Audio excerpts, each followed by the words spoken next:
Welcome to the lesson review of a works cited page with parenthetical citations. There are 8 components I wish to discuss with you. Let's start with step 1. Scan the entire documented essay, also known as a research paper. Open Alison DeJong's The Ogallala sample research paper from Writers Inc. The first thing I'd like you to notice is the information in the top left corner. Here you have the student's name, her teacher's name, the class, the date, and the assignment title. Everything is double spaced, and here you have the title of her essay, The Ogallala, Preserving the Great American Desert. Again, you should readily recognize that her entire document is double spaced. This is page 2, page 3, page 4, and page 5. Her essay is 5 pages long, but she also has a 6th page, and this is her works cited page. Which brings us to step 2, review works cited page. The first thing you should notice is that Alison has her last name and page number on the works cited page, the corresponding sequential page number. Next thing, notice it's capital W, capital C for works cited, and it's also plural works because she has more than just one work here cited. You should also notice that just like all of her preceding pages, this entire page is double spaced as well. And her sources are alphabetized. See if you can figure out how many sources Alison has on her works cited page. Go ahead and pause the video and scan Alison's essay in the PDF attachment and count how many sources she has. Hopefully the number you answered was 8.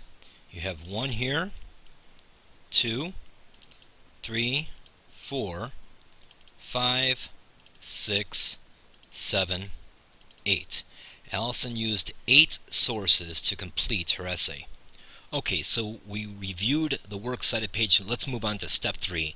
Explain how each source on the works cited page must have at least one easily identifiable parenthetical citation, also known as in-text referencing. You may have noticed when you scanned Alison's essay that she had a number of parentheses throughout her work with names and numbers in them. So let's find the first source. Gersten is the first source.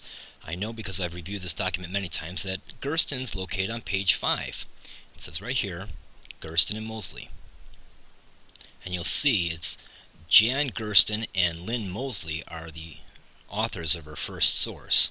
Let's see if we can locate the parenthetical citation of her second source by Jack Lewis.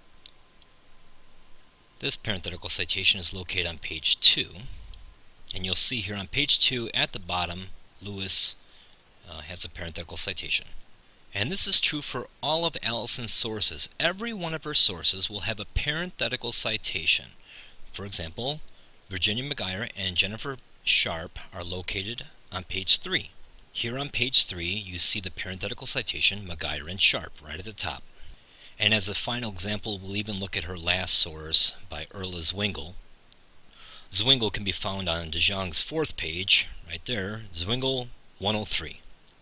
Now I mentioned how each source must have at least one parenthetical citation, but Alison, or you, or any writer for that matter, can have multiple citations for each source. For example, Erla Zwingli is located not only on page 4 of Alison DeJong's document, page 4, but Zwingli is also located on page 2.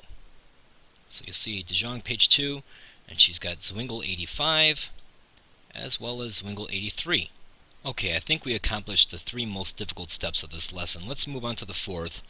Identify Alison's first direct quote. So if we return to the beginning of her essay, you'll see she has the words desert and sprinklers in quotes, but this is not a direct quote, because Alison's trying to say that this is not a normal desert, and these are not normal sprinklers. This desert is covered with fields of wheat, corn, alfalfa made possible by center pivot irrigation, and these sprinklers are some really high-powered sprinklers. So if we scroll down further, we'll see, here's our first parenthetical citation, but there's no quotes here. We'll get back to that. Still looking for some quotes. We have some quotes here. Quotes and a parenthetical citation. Now there's no author's last name in this parenthetical citation because the author's last name is mentioned in the beginning of the sentence. Here you have Erla Zwingli, page 83. Now Alison uses Erla Zwingli's exact words to describe an aquifer, so she has to put it in quotes.